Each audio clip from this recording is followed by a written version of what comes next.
Hello everybody, welcome back to Let's Play Hearts of Iron 4, the New Order as the Siberians. Let's continue on from where we last left off. So, we can just do a military intervention into the territory. Which, I mean, why not?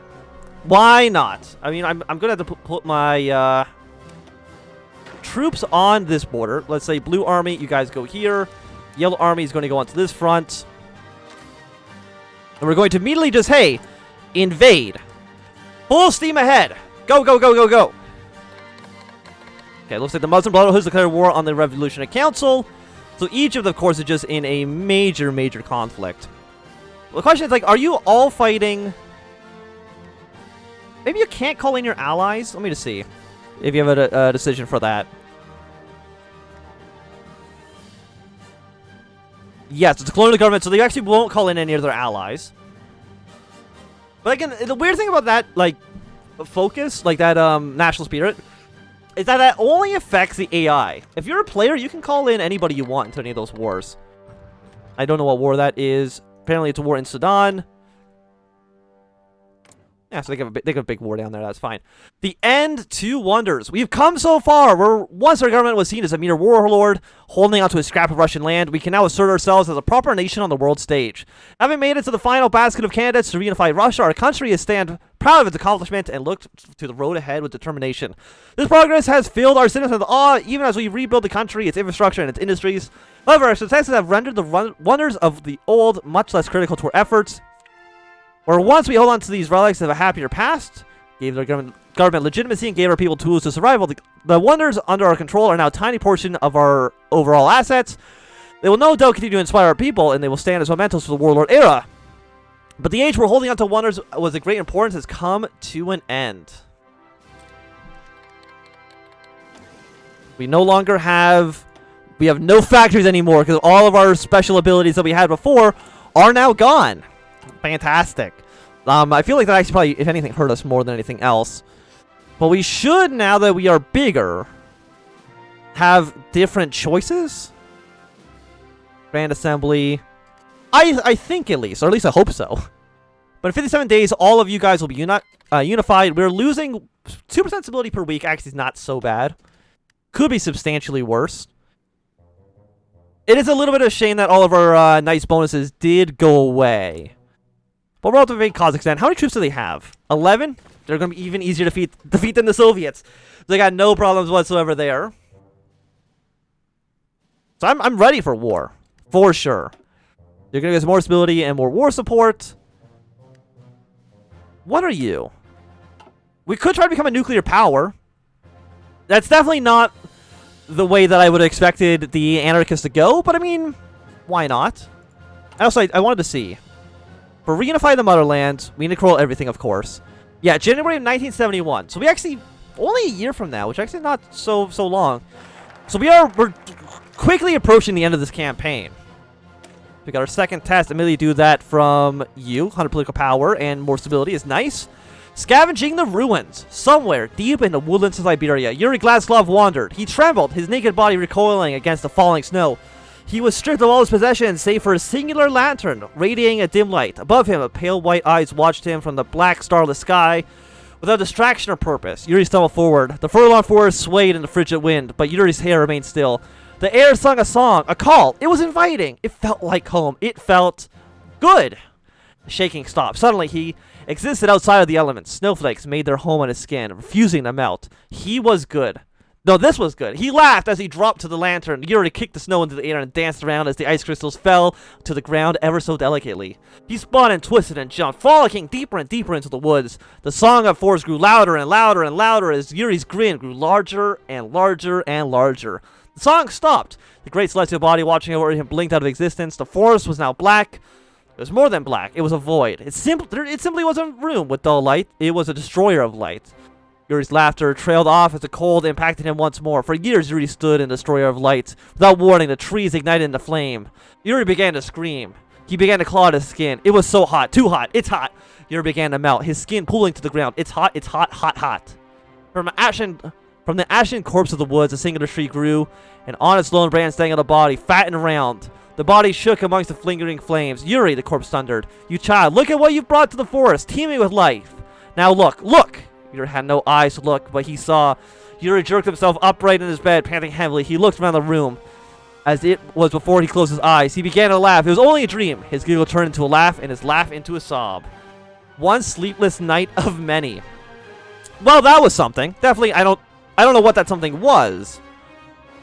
But it definitely was something. So we'll prepare our invasion of you. So, I mean, we're only, yeah, like 1 more year until we can begin annexing all of this territory. Which will be nice. It depends on, I'm assuming you're probably going to clear Warnus as well, which is not great.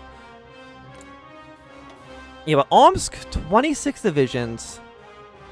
They have a little bit of stockpile of some stuff. A handful of rifles. I mean, next they have thousands of rifles, but I'm really not so concerned. Because you'll be done in 41 days. Let me just take a look at our occupied territories.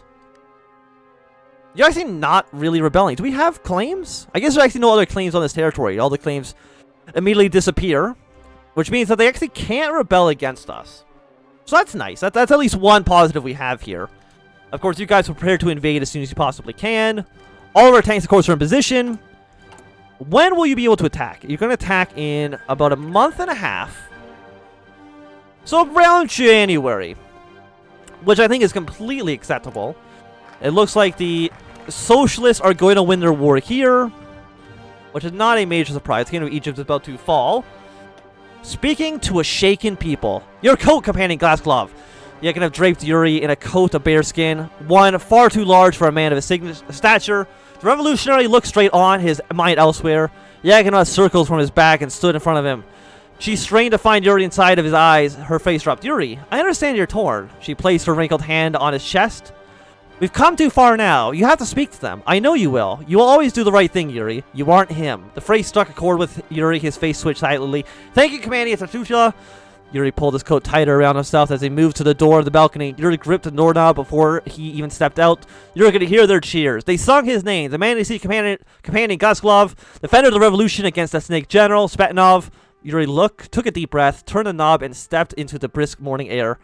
Yuri nodded politely as he waited for the roar of applause to end. It felt different. This was the treatment Fascists received. The Tsars envied. Why was he here? The answer was in his admiration of the people below him. They chose him. They trusted him. Yuri was not to let the people down. Companions, he called. Today we passed the second test. With our combined might, we toppled the authoritarian states of Siberia. We have left them battered and bruised, yet we remain vigilant. It is time to build our own anarchy, free from the state inside and out of our territory. Yuri found his footing, continuing to rally the people to his side as he laid out his core message of the anarchist movement. If only for a moment, the weight of fear lifted from his shoulders. And of course, what do you want to do after this? Division defense was 10%. It's not great. You're even worse. I'm guessing right now there is probably no... It just gain or loss of... Replace Black Army Chaos with Black Army in Shambles. I mean, we do have to... Well, actually, yeah, how's the Black Army doing?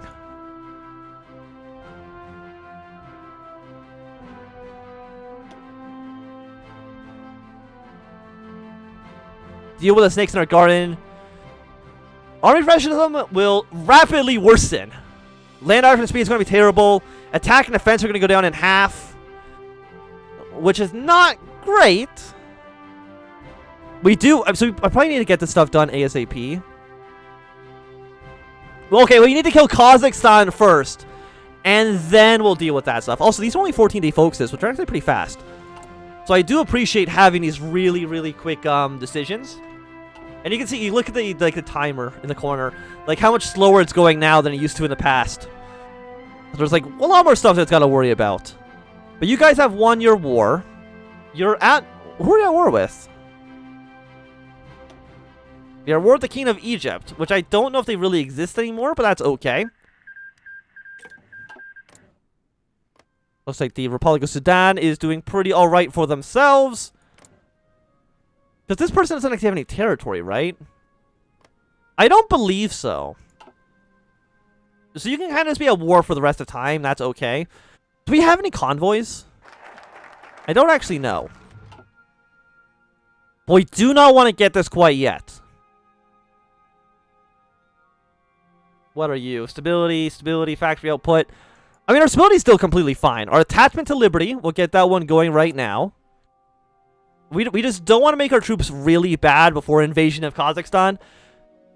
For, I would say, obvious reasons. Like, I don't think I need to go into too much detail onto why we don't want that to happen. But you'll be... I mean, are we losing political power? Probably, right? Yeah, 0.66 per day, but we have so much political power that it really didn't matter so much. The question is, like, we can start to expand stuff. But now that we can expand stuff... Increase military production, factory output plus 10%, you know, you're pretty good. Is now there are so many communes. So we have 4, 11... So we have 15, we need 8 to support us. I think we already have horrible one of that, so that's fine. Lose political power is okay. Army experience is absolutely completely fine for us to give up. I'm not going to give up 80, though. So we have 8-7. There we go. Now we're looking completely okay. I know, look, I know the rubber trade is not going as well as I would like it to go. But I don't have much choice in the matter. Yeah, so we have no influence down here. But nobody else is even trying to influence this area as well. I don't even know how you gain influence, to be quite honest. But, you know, you don't need to influence anybody. If you have a gun in their face, they're much more likely to, you know, agree with your positions. How much money are we making now? We're making $10.5 billion. We are spending $13.9 billion. So we're still spending a lot of money. Which is okay. And when are you guys done? 1 more week? Fantastic. Then we'll go to make our message clear. We'll fund our school to educate people on anarchist theory. The deliberations of a man with everything. Dr. Durov carelessly dropped his bags next to him. There it was, the beautiful shimmering sea, and somewhere far beyond it sat a city on a hill, a place where men could be free and civil, not just one or another. It didn't matter how, whatever led to the fragmentation of Russia and the rise of anarchy, the question was easier asked than answered. The Dr. Durov simply didn't. He would be more than content to board a boat and leave this madness behind him, but I figured I'd find you here. Came Mrs. Durgova from behind. She was not Dr. Durgova or Mrs. Durgova. No, she fancied herself Durgova, the free, the anarchist. Dr. Durgov nodded, still facing out to sea. You've come to join me, Natalia? Like hell, Dr. Durgov chuckled. I figured as such. The pair stood in silence for some time. A daughter watched her father's back. A whistle blew in the distance, breaking the silence. I should be going. You should. Why don't you come, Natalia? To mock me? To see me off?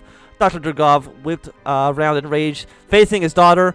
She was not smirking or attempting to hide a laugh. Instead, tears ran down the young woman's face. Dr. Durov stepped to console her daughter, but she recoiled back, stepping away from him. Her father opened his mouth to say something, anything he could, but was cut off by yet another blast of the whistle. He looked at his daughter and back to the sea. Dr. Durov collected his bags and made for the dock. So you get 5% more stability, even more party popularity. You're completely okay with us. We have so much political power. You'll be down 5 days, and I think... Once you're all cores, we have 310,000 manpower, 92 factories. We'll probably get like a nice increase. Because I think you get more factories when you have things as cores as opposed to just having them as non-cores. But of course, we'll see in a moment if we get some more industry here ready to go. I do want to build more airports though on the border with Omsk for obvious reasons. Okay, you're all cores. Okay, we got another 50,000 manpower. Ever been a terrorist attack in Italy? That's fine. Let's not worry about that. So you guys are now doing the left Renaissance. So what are you guys actually planning on doing? You're now... Yeah, got complications in the east. Will you actually become... I mean, you're so democratic. I don't think you'll actually become, like... Either libertarian or authoritarian socialist. I think you just kind of are what you are. After this, let's go for the 1970 rifles, because we're almost in 1970. And we'll upgrade our trucks once again. Make them a little bit better for us. I really thought we were going to get at least like a handful more factories. It's fine if we didn't, but I'm still a little bit disappointed. We have 5 more days until we go to war with Kazakhstan. I mean, we already have like 100% stability, so we're going to go stand shoulder to shoulder. No reason to get more stability when it's kind of like a waste. Room for improvement. Adrian hugged his books close to his chest as he wandered aimlessly around the campus alone. Okay. He wasn't alone. He was in a group, yes. How stupid of him to get lost. How could one not succeed at walking a straight line? Stupid, Adrian. Slapped his palm against his forehead. Now they were already deep into college, and he was lost in the courtyard. God help him. He was only been here for 20 minutes, and he already fucked everything up. As usual, Adrian quickened his pace. First man in his family to go to college, and he was already a mockery of his family. What was going to tell his mother? That he got lost and they sent him home? He never While rounding a corner, he collided with something, sending Adrian's books hurling towards the ground with a thud. I'm sorry, he said, scrambling together. You're really putting an anime in my anarchist society? The one he ran to only laughed, massaging her arm. You're in a hurry by the looks of it. Here, let me help you. She bent down to the ground, collecting his scattered books. I'm sorry. I should have looked where I was going. I got separated from the group, she interjected. The flushed Adrian nodded. I figured. Don't worry. You're not the first. This place is huge. I'm Anastasia, but my friends call me Anna. Nice to meet you. She extended her hand to the young man before him. Adrian wiped his sweaty palm from his face. Hi, Anastasia. I'm Adrian. She found the scene funny. Why? Well, Adrian, why don't I show you around?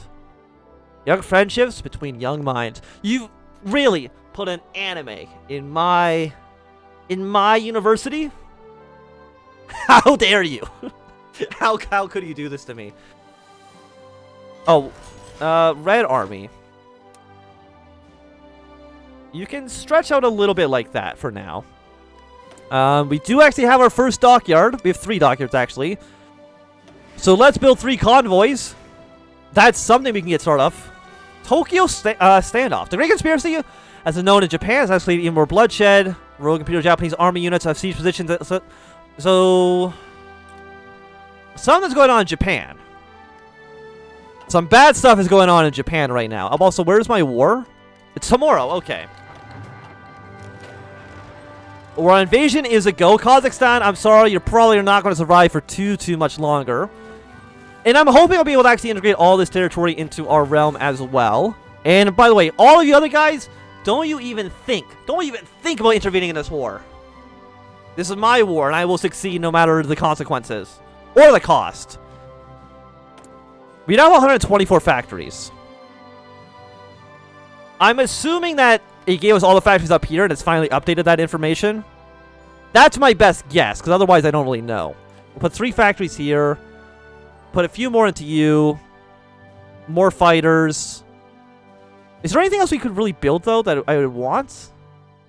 Anti-air. I mean, anti-air doesn't matter so much.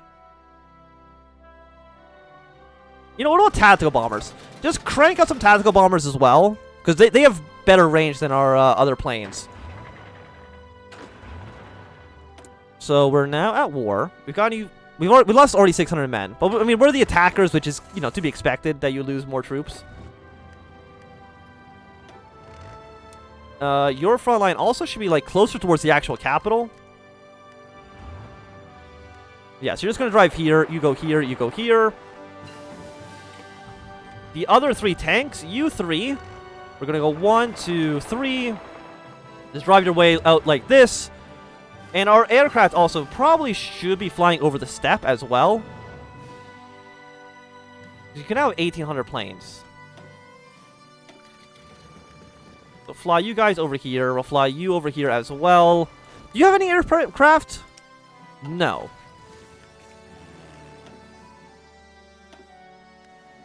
Yeah, so you're all going to fly over this region as well. So we're looking pretty good.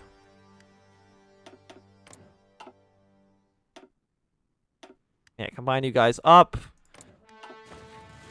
And now our forces should be looking pretty good. Yeah, 700 breakthroughs, really nice. Omsk, I mean, we're actually going to have a pretty large border with Omsk as well, which actually does make our future invasion plan of ours, I should say, easier. We'll also go for better engineering companies, follow it up with... I mean, you know what? Let's also get the better tank as well. Finding his footing.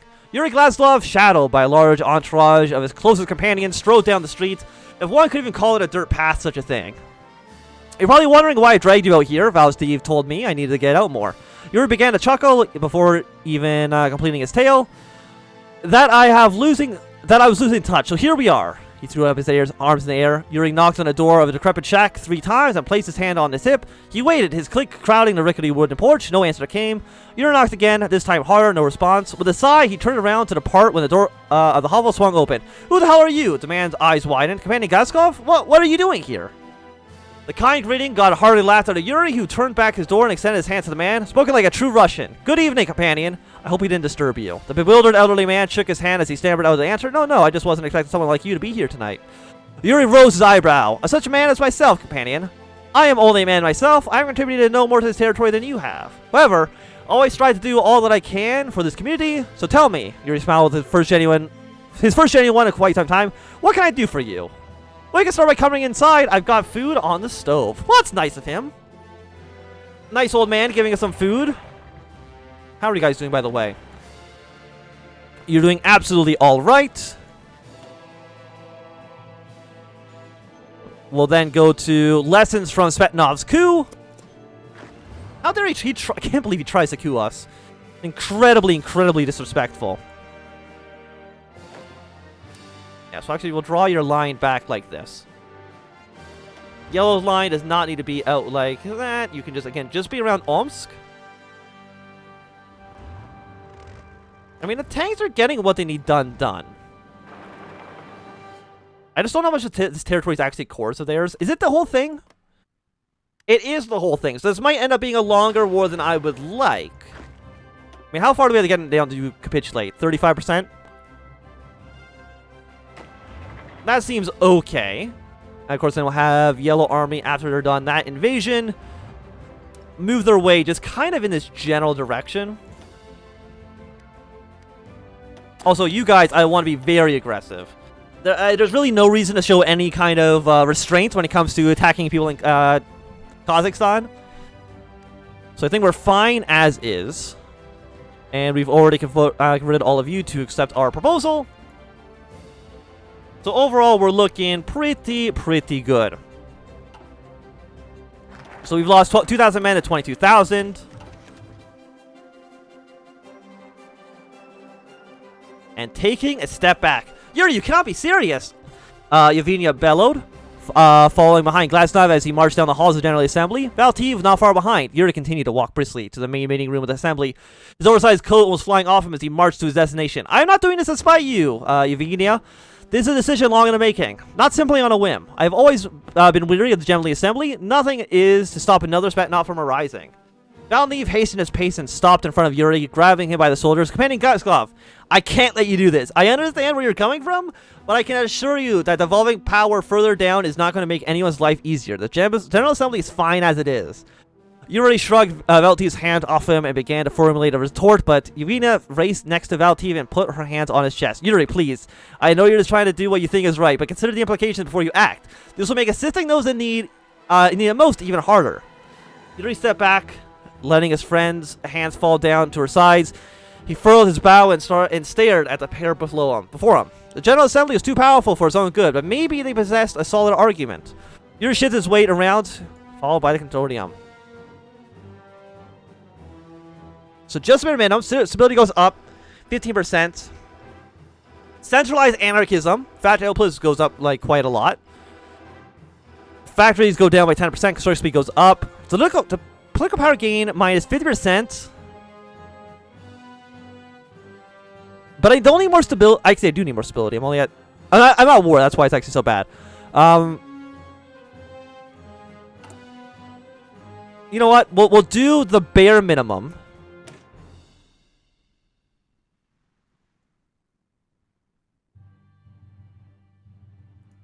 Just the bare minimum government. By the way, any of you guys are here, you're still on this front, please and thank you. Because these tanks, I just want you to drive here. You know, go here to there, followed by up with a push there, and then go down to this city. Seems good for us for now. But I do think that this is going to be a good time for us to end this episode. So thanks everybody for watching my If you've enjoyed, remember to thumbs up. Not doing close thumb down. Don't forget to subscribe, and goodbye.